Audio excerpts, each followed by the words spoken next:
அன்பிற்கினிய நண்பர்களுக்கு வணக்கம். இந்த காணொளியில் பெருங்குடல் சுத்தத்தை பற்றி பார்க்கலாங்க. பெருங்குடலை பற்றி தனியாக ஒரு காணொளி போட்டிருக்கோம். நீங்கள் அதை பார்க்காதவங்க பார்த்துட்டு கூட வாங்க. பெருங்குடல் சுத்தம் ஏன் முக்கியம் அப்படின்னாக்க 80% நோய் எதிர்ப்பு சக்தி பெருங்குடலில் இருக்குது. அதனால் அதனுடைய சுத்தம் ரொம்ப ரொம்ப முக்கியங்க. பெருங்குடலை நம்ம சுத்தம் பண்ணி வச்சுக்கிட்டோம்னா எத்தனை நோய்கள் வந்தாலும், எத்தனை அலைகள் வந்தாலும், நோய் தொற்று உருமாறி வந்தாலும் நம்மளால எல்லாத்தையும் சமாளிக்க முடியும். அதனால எல்லா கால சூழ்நிலைகள்லையும் எல்லா நோய் தொற்றுல இருந்தும் நம்மளை பாதுகாத்துக்கிறதுக்கு பெருங்குடல் சுத்தம் ரொம்ப ரொம்ப அவசியங்க.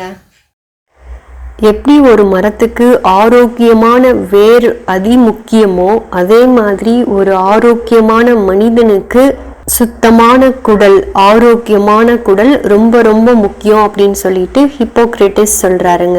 பெருங்குடல் சுத்தத்தை நம்ம வீட்டில் இருக்கிற பொருட்களை வச்சே நம்ம பண்ணிக்க முடியுங்க. முதல்ல இனிமா எடுக்கிறது. சும்மா கொஞ்சம் தண்ணியை வச்சு நம்மளுடைய குடலை தினசரி சுத்தம் செஞ்சுக்க போகிறோம், அவ்வளோதான். இனிமா எப்படி எடுக்கிறது அப்படின்ற காணொளி மட்டும் நான் தனியாக போட்டிருக்கேங்க. அதை பார்த்துட்டு வாங்க. இதை பார்த்துட்டு சில பேர் என்கிட்ட நிறைய சந்தேகங்கள் கேட்டிருந்தீங்க. அந்த சந்தேகங்களை இப்போ பார்க்கலாங்க. பைல்ஸ் ப்ராப்ளம் இருக்கிறவங்க இனிமா எடுக்கலாமா? அதெல்லாம் ஒன்றும் பிரச்சனை இல்லைங்க, தாராளமாக எடுத்துக்கலாம். எனக்கே ஆரம்பத்தில் இருந்தது. எனக்கு வெளி மூலம் இருந்தது. என்னால் அந்த சதை பகுதியை உணரவே முடியும். இப்போ எனக்கு இதெல்லாம் எடுக்க எடுக்க உணவு பழக்கங்கள் மாற்றிக்கிறதுக்கு அப்புறமா சரியாக போச்சு. அதனால ஒன்றும் பிரச்சனை இல்லை, நீங்கள் எடுத்துக்கலாம். இரத்த அழுத்தம் உள்ளவர்கள் எடுக்கலாமா? நம்ம குடலை சுத்தம் தான் செய்கிறோம், அதுக்கும் இரத்த அழுத்தத்துக்கும் எந்த சம்பந்தமும் இல்லைங்க, நீங்கள் எடுத்துக்கலாம். சிறுநீரக பிரச்சனை உள்ளவர்கள், இதய பிரச்சனை உள்ளவர்கள் இனிமா எடுக்கலாமா? இந்த எல்லா பிரச்சனையுமே நம்ம இனிமா எடுக்க எடுக்க சரியாகும் அப்படின்றது தாங்க உண்மை. அதனால நம்ம எடுத்துக்கலாம். ப்ரெக்னென்ட் டைம்ல இனிமா கொடுக்கலாமா? இந்த கேள்விக்கு எனக்கு பதில் உண்மையாலுமே தெரியலங்க. நீங்க உங்க மருத்துவர்கிட்ட கேட்டுட்டு அவங்களுடைய ஆலோசனைப்படி வேணும்னா எடுத்துக்கோங்க. Is only water enough for enema? நம்ம நிறைய வகையில் இனிமா கொடுக்கலாம். தண்ணி போதுமானது. எலுமிச்சைப்பழ சாறில் கொடுப்பாங்க, சோடா உப்புல கொடுப்பாங்க. காஃபி இனிமா ரொம்ப ரொம்ப சிறப்பானது. காஃபி இனிமா அந்த கசப்புத்தன்மையோடு கொடுக்கும்போது குடலில் ஒட்டி இருக்கிற ஒட்டுண்ணிகள், கெட்ட பாக்டீரியாக்கள் இதை எல்லாத்தையும் அழிக்கிறதா ஆராய்ச்சிகள் சொல்லுது. நாங்கள் காஃபி இனிமா கொடுத்துருக்குறோம். அது எங்களுக்கு நல்ல தீர்வு தந்திருக்குதுங்க. ஆனா பொதுவா தண்ணியே போதுமானது.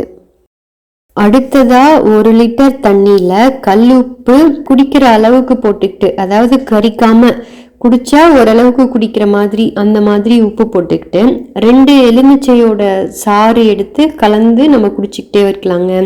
நமக்கு சோர்வு இல்லாம கழிவு வெளியேறிட்டே இருக்குன்னு வைங்களேன். இது ஒரு முறை. அடுத்ததா மாதுளம் பழத்தோல் சாறு. மாதுளம் பழத்தோலை ஒரு 8 மணி நேரம் தண்ணியில ஊற போட்டு அடுத்த நாள் காலையில வெறும் வயிற்றுல 1 டம்ளர் குடிக்கணுங்க.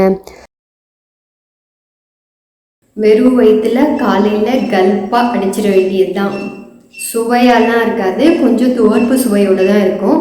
பரவாயில்ல, நல்லது, அதனால குடிச்சிருங்க.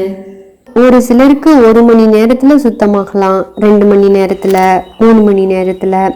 எதையும் வரையறுத்து சொல்ல முடியாதுன்ட்டு வைங்களேன். அவங்க சேர்த்து வச்சிருக்கிற குப்பையை பொறுத்து வருங்க. அதுக்கப்புறமா சோடா உப்புங்க. நம்ம சமையல் சோடான்னு சொல்லுவோம்ல, இல்லை ஆப்ப சோடான்ட்டு நம்ம பயன்படுத்துவோம் இல்லைங்களா? அது ஒரு மேஜைக்கரண்டி எடுத்து 1 டம்ளர் தண்ணியில கலந்து வெறும் வயிற்றுல குடிக்கலாம். இல்லைனாக்க இரவு படுக்க போறதுக்கு முன்னாடி 1 டம்ளர் குடிச்சிட்டு படுக்கலாம். இதுவும் நல்ல பலனை தரும். சோடா உப்பு உடலுக்கு ரொம்ப கெடுதல் அப்படின்னு சொல்றதும் தவறான கருத்து தாங்க. ரொம்ப ரொம்ப நல்லது. உடலையும் குடலையும் தூய்மைப்படுத்தக்கூடிய ஒண்ணு. அதனால சோடா உப்பு தண்ணியும் கலந்து குடிக்கலாங்க. அடுத்தது பேதி மாத்திரை. நம்ம முன்னோர்கள் எல்லாம் 6 மாதத்துக்கு ஒரு முறை எடுத்துக்க சொல்லியிருக்காங்க. அவங்க சாப்பிட்ற சாப்பாட்டுக்கு 6 மாதத்துக்கு ஒரு தடவை எடுத்தாங்க. நாம் சாப்பிட்ற சாப்பாட்டுக்கு தினம் பேதி எடுக்கணும் போல இருக்கு. இருந்தாலும் பரவாயில்ல, 6 மாதத்துக்கு ஒரு தடவை நம்ம பேதி மாத்திரை எடுத்துக்கலாங்க. ஆனால் நான்லாம் வந்து ஒரு 3 மாதத்துக்கு ஒரு தடவை கூட எடுத்துக்கிறேன். ஜெர்மனிக்கு போகும்போது ஒவ்வொரு தடவையும் பேதி மாத்திரை வாங்கிட்டு தான் போவேன். நீண்ட நாள் விரதம் ஆரம்பிக்கும் போது வயிற்றை சுத்தம் பண்ணிட்டு அதுக்கப்புறம் ஆரம்பிச்சோம்னா நல்ல பலனை கொடுக்கும். அதனால விரதம்லாம் ஆரம்பிக்கிறதுக்கு முன்னாடி வயிற்றை சுத்தம் பண்ணுறதுக்கு பேதி மாத்திரை எடுத்துக்குவேன்ட்டு வைங்களேன். அடுத்ததா விளக்கெண்ணெய் குடிக்கலாங்க. எவ்வளவு குடிக்கலான்றது அவங்க தாங்க முடிவு பண்ணிக்கணும். காலையில் வெறும் வயிற்றுல ஒரு மேஜைக்கரண்டி குடிச்சு பாருங்க. வரலையா 1.5 2ன்னு குடிங்க. விடுமுறை நாட்களில் குடிங்க. நல்ல சுத்தமாகுங்க. நல்ல விளக்கெண்ணெயாகவும் இருக்கணும். நம்மளுடைய முன்னோர்கள் எல்லாம் வாரம் சனிக்கிழமை வந்து விளக்கெண்ணெய் குடிச்சு பெருங்குடலை சுத்தம் பண்ணிட்டு நல்லெண்ணெய் தேய்ச்சி உடம்புக்கு குளிப்பாங்களாம். அதுதான் வந்து சனிக்கிழமை வேலை அவங்களுக்கெல்லாம். ஜெர்மனியில் இருக்கிறவங்க இந்த காணொலியை பார்த்தீங்க அப்படின்னாக்க அப்போத்திக்கையில் பிட்டர் சால்ஸ்ன்ட்டு கிடைக்கும். 1 டம்ளர் தண்ணியில் ஒரு மேஜை கரண்டி இல்லை 2 மேஜை கரண்டி போட்டு கலந்து குடிக்கணும். ஒரே மணி நேரத்தில் குடல் வந்து டர்ரு புருன்னு சத்தம் போட்டுட்டு எல்லாத்தையும் வெளியில் தள்ளிடும். ரொம்ப நல்லா இருக்கும் இந்த பவுடர். நீங்கள் முயற்சி செய்து பாருங்கள். இது வந்து நம்ம ஊரில் எப்சம் உப்புன்ட்டு சொல்லுவாங்க. இதையும் நம்ம தண்ணியில் கலந்து குடிக்கலாம். இந்த முறைகள்லாம் பயன்படுத்தி நாங்கள் வந்து மலக்குடல் சுத்தம் பண்ணுவோங்க.